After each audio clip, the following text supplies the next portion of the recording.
जय हिंद एवरीवन। तो स्टूडेंट्स, आप सभी का स्वागत है त्रिशूल डिफेंस एकेडमी के प्लेटफॉर्म पे। तो आप लोग जैसे वीडियो का शीर्षक पढ़ पा रहे हैं कि जो पढ़ाया वही आया। जी हाँ, इस बार का जो हमारा एनडीए का एग्जाम हुआ है, हमारे एनडीए के एग्जाम में जो हमारा हिस्ट्री पोर्शन से जो हमारे क्वेश्चन आए हैं, जो 16-17 क्वेश्चन जो हमारे हैं, जिसमें से एक वर्ल्ड हिस्ट्री का भी क्वेश्चन है, एक दो क्वेश्चन थोड़े से एम्बिगुअस भी है। उनको हम लोग इंडिया आफ्टर इंडिपेंडेंस भी ले सकते हैं या फिर उनको हम पॉलिटी में भी रख सकते हैं। ठीक है, तो कुल मिला के 16 से 17 क्वेश्चन हमारे आए थे हिस्ट्री के। तो वो जो आपके जीएटी के पेपर में, यानी जो 50 क्वेश्चंस में जो हमारा 16 हमारे हिस्ट्री के पोर्शन से आए हैं, इस बार का आप यकीन मानिए हिस्ट्री का पेपर बहुत इजी आया था। अदरवाइज हर बार फंसाने के लिए जो आपका पेपर दिया जाता है वो हिस्ट्री ही दिया जाता है। ठीक है, यानी सारे जो एक्सपेरिमेंट यूपीएससी करता है वो हिस्ट्री के पेपर में करता है, लेकिन इस बार का हिस्ट्री का पेपर बहुत ईजी आया था। ठीक है, और जो हिस्ट्री का पेपर आया था उसमें से हमारी क्लासेस में हमने जो पढ़ाया था उसमें से हमारे कौन कौन से क्वेश्चंस आए थे, क्या सारी चीजें, किस तरह से हमने स्लाइड्स बनवाई थी और वो सारी चीजें, तो उसको हम लोग देखते हुए चलेंगे, है ना। तो बिल्कुल हम लोग देखते हुए चलते हैं। जैसे एक क्वेश्चन हमारा हमसे पूछा गया था कि विच one of the following mahajanapadas in ancient India was an oligarchy, है ना। तो जब हम आपको महाजनपद्स वाला टॉपिक पढ़ा रहे थे, यानी कि उस टाइम पे, तो यहाँ पे महाजनपद्स के टॉपिक में हमने देखा था कि जो वज्जी जनपद के बारे में आपके लिखा हुआ था, यानी वज्जी के बारे में जो वहां पे लिखा हुआ था, तो वज्जी जो गणराज्य आपका था, यानी कि यहाँ पे ये रहा आपका, यहाँ पे ये जो आपका वज्जी है, वज्जी जिसकी राजधानी वैशाली थी, तो वैशाली में हमने आपको बताया था कि यहाँ पे ये पुराने गणतंत्र हैं। दो ही गणतंत्र तो बताए थे, एक वज्जी और एक मल्ल। जैसे गणतंत्र यानी डेमोक्रेसी जैसा सिस्टम था, हालांकि डेमोक्रेसी ऐसा एकदम डायरेक्ट डेमोक्रेसी नहीं थी कि जनता चुन के राजा को करेगी। कुछ राजाओं की कुछ फैमिलीज हुआ करती थी, उन्हीं फैमिलीज में से नेक्स्ट राजा चुना जाता था। ठीक है, तो ये आपका क्वेश्चन था ये महाजनपद से। ठीक है, ये महाजनपद से जो क्वेश्चन था ओलिगार्की के बारे में आपसे पूछा गया था। तो ये ओलिगार्की कहाँ पे थी, यानी कि जो आपके वज्जी में थी। ठीक है, ये वज्जी में आपके थी। ओके, चलिए फिर उसके बाद हम आगे बढ़ते हैं अपने नेक्स्ट क्वेश्चन में। तो नेक्स्ट क्वेश्चन हमने पढ़ाया था, क्या क्वेश्चन पूछा गया है, which one of the following acts provided for the establishment of a Supreme Court of Justice at Calcutta for Europeans their employees and the citizens of India. यानी सुप्रीम कोर्ट जो कलकत्ता में स्थापित किया गया था, तो किस एक्ट के थ्रू आपका किया गया था। तो याद कीजिए, जब हम आपको गवर्नर जनरल पढ़ा रहे थे, तो गवर्नर जनरल हमने देखे, ये हमारा क्लास का ही स्क्रीनशॉट है। गवर्नर जनरल जब हमने पढ़ाया था कि हमने इसमें देखा था कि रेगुलेटिंग एक्ट जो हमारा 1773 का आया था, वो आपका ये लॉर्ड हेस्टिंग, वॉरेन हेस्टिंग के टाइम पे हमारा आया था। फिर हमने देखा था कि 1781 का जो हमारा एक्ट आया था, पिट्स इंडिया एक्ट आया था, एग्जीक्यूशन ऑफ महाराजा आनंद कुमार था, है ना। ये सारी चीजें जो आपकी यहाँ पे हुई थी, ठीक है, इसी में आपका ये सुप्रीम कोर्ट एट कलकत्ता, ठीक है, यहाँ पे कलकत्ता में सुप्रीम कोर्ट और गवर्नर जनरल इन काउंसिल, ये इसमें ये सारी चीजें इसमें बात हुई थी। ठीक है, तो यहाँ पे जो आपसे क्वेश्चन पूछा जा रहा है, तो इसमें आंसर क्या हो जाएगा, 1773 के रेगुलेटिंग एक्ट से क्या किया गया था, सुप्रीम कोर्ट एट कलकत्ता की क्या की गई थी, स्थापना की गई थी। ठीक है, तो ये क्वेश्चन हमारा हो गया, वॉरेन हेस्टिंग के टाइम पे ये हुआ था। चलिए उसके बाद हम आगे आते हैं, उसके बाद आगे आते हैं, नेक्स्ट क्वेश्चन में बढ़ते हैं। नेक्स्ट क्वेश्चन में हमसे क्या पूछा जा रहा है, नेक्स्ट क्वेश्चन में हमसे पूछा जा रहा है, बहुत इजी क्वेश्चन ये भी था, इंडस वैली सिविलाइजेशन से एक क्वेश्चन आया था, बहुत इजी क्वेश्चन था। क्या था question, which among the following materials was used in making the Harappan seals. Harappan seals यानी हड़प्पा काल में जो सील मिली है, हड़प्पा काल में जो सारी चीजें आपकी मिली हैं, तो उसमें जो सील बनाई जाती थी, अच्छा वो सील मुद्रा के लिए भी यूज होती थी, या मतलब एक तरह से मुद्रा विनिमय के रूप में भी एक तरह से, और मर्चेंट में उसमें इसको क्या कहते हैं कि आपका जो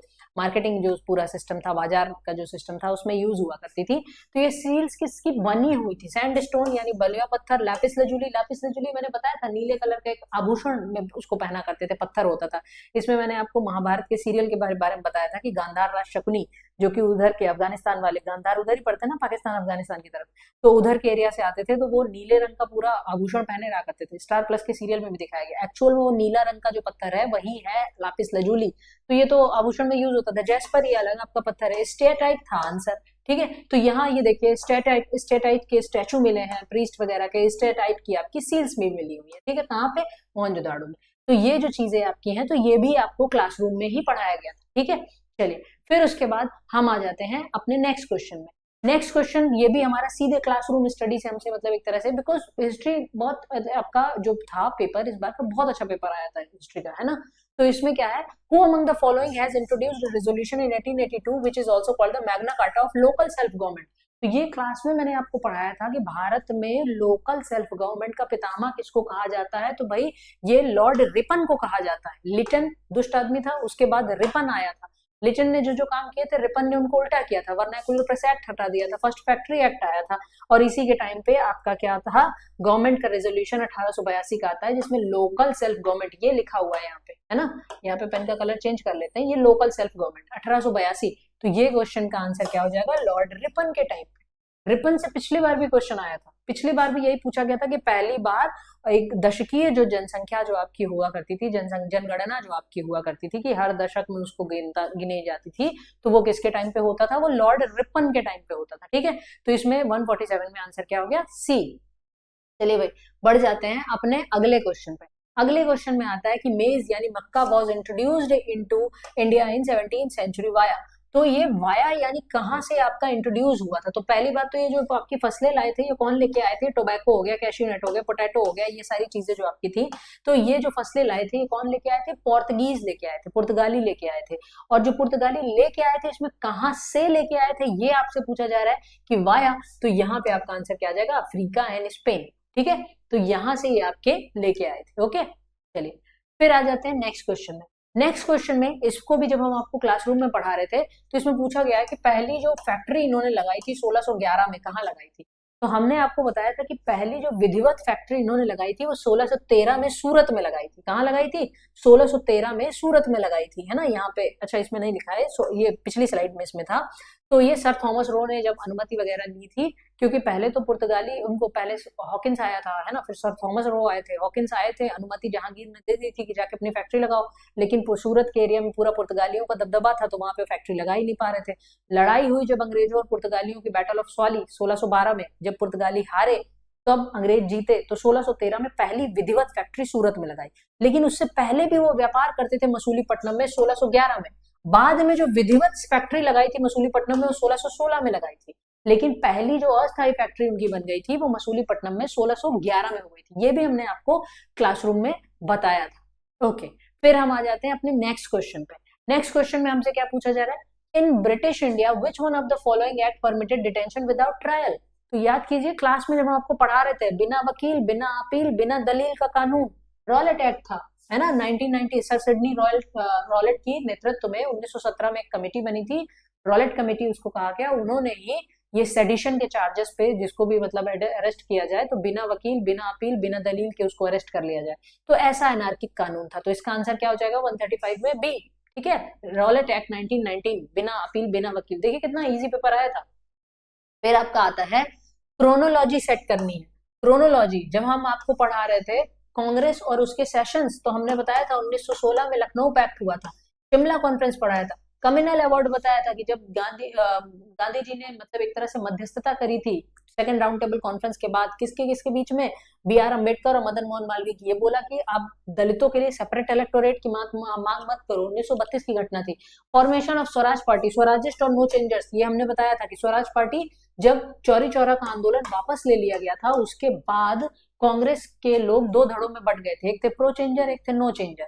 और उसी साल कांग्रेस का 1922 का गया का अधिवेशन होता है और उसमें कांग्रेस फिर से दो दलों में बढ़ जाती है और 1 जनवरी 1923 को एक पार्टी बनती है स्वराज पार्टी। तो वही इसमें पूछा जा रहा है। ठीक है, ये 1923 में आपकी बनी थी। तो यहाँ पे जो क्रोनोलॉजी बनेगी जाके, तो वो क्या बनेगी जाके, सबसे पहले तो लखनऊ पैक्ट आएगा, तो 3, 1, 2, 4। ठीक है, शिमला कॉन्फ्रेंस तो सबसे बाद में हुआ था जब पार्टीशन की बात आपकी आ रही थी, तो यहाँ पे ए आंसर हो जाएगा। क्या हो जाएगा, 1946 में जाके वो शिमला कॉन्फ्रेंस हुआ था, तो यहाँ पे आंसर क्या हो जाएगा, ए।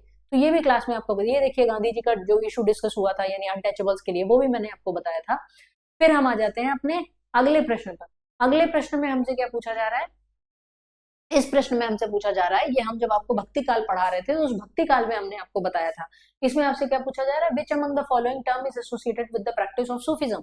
सूफिज्म की प्रैक्टिस से कौन सा टर्म आपका यूज होता है। ठीक है, तो यहाँ पे जो टर्म आपका यूज होता है वो क्या था, ये आपका सूफी जो संत होता है ना, और उसका जो शिष्य होता है उसको मुरीद कहते हैं, है ना। तो उसको क्या कहते हैं, मुरीद। तो यहाँ पे जो शिष्य होता था यानी शेख, और शेख पीर, पीर यानी कि जो संत होता है, और संत का जो शिष्य होता है उसको मुरीद कहते हैं, है ना, उसको मुरीद कहते हैं। और जो पीर जहाँ पे रहता है उसको खानकाह कहते हैं, हॉस्पिस जहाँ पे कहते हैं, जहाँ पे सारे पीर संत सब रहते हैं। और वहां पे जो म्यूजिकल इवनिंग्स होती थी जिसमें गॉड के थ्रू कनेक्ट किया करते थे वो समा कहा जाता था। ठीक है, तो ये भी हमने आपको भक्ति काल में पढ़ाया था। ठीक है, तो देखिए इस बार का जो हमारा एग्जाम पेपर आया था बहुत इजी क्वेश्चन पेपर, मतलब एक तरह से हमारा हिस्ट्री का था बहुत, क्योंकि देखिए इजी कब लगता है, जब आपने पढ़ा हुआ हो तो आपको इजी लगता है। तो अगर आपने पढ़ा है, हमने यहाँ पे आपको पढ़ाया है, आपने उसको पढ़ा हुआ है, तो आपको वो इजी ही लगेगा, है ना। अगर किसी ने नहीं पढ़ा होगा तो हाँ उसके लिए टफ भी था। तो ये पेपर आपका ओवरऑल हम जिस हिसाब से देखते हैं कि जो जी सारी चीजें हमारी जो पढ़ाई हुई आई थी, तो ये पेपर इजी था। ठीक है, अब हम आगे बढ़ते हैं। त्रिशूल डिफेंस एकेडमी की हमारी जो ब्रांचेस हैं, ये हमारे फाइनलिस्ट स्टूडेंट हैं जिन्होंने हमारे साथ अपना फाइनल सिलेक्शन लिया है ना। यहाँ पे ये रहा हमारा टीडीए का ऐप त्रिशूल डिफेंस एकेडमी का, जिसको आप प्ले स्टोर से डाउनलोड कर सकते हैं। यहाँ पे हमारा हरक्यूलिस 2.0 बैच लॉन्च हो चुका है, जो कि एनडीए 2 2025 और जो एनडीए 2026 का 1 है उसको टारगेट करेगा। तो ये भी हमारा बैच लॉन्च हो चुका है। जो भी स्टूडेंट्स इसके लिए इंटरेस्टेड हैं वो इसको ज्वाइन कर सकते हैं। वॉरियर 2.0 बैच ये हमारा सीडीएस को टारगेट करते हुए ये लॉन्च हो चुका है। तो जो भी स्टूडेंट्स जो ऑफलाइन क्लासेस ऑनलाइन क्लासेस में जो एडमिशन लेना चाहते हैं वो दिए गए नंबर्स पर कॉल कर सकते हैं। ठीक है, या फिर आप यहाँ पे आके हमारे हेड ऑफिस को विजिट कर सकते हैं। तो आज का लेक्चर यहीं पे समाप्त होता है। जय हिंद, जय भारत। आपने क्लास 10th के बोर्ड एग्जामिनेशंस दे दी हैं और आप सेना में अफसर बनना चाहते हैं, तो क्लास 11 से ही जुड़े त्रिशूल डिफेंस एकेडमी के एनडीए फाउंडेशन बैच से, जहां आपको यूपीएससी क्वालिफाइड एजुकेटर्स मिलेंगे, एक्स आर्मी वेटरन्स मिलेंगे, जो आपका सपना नेशनल डिफेंस एकेडमी का पूरा करेंगे। आज ही संपर्क करें।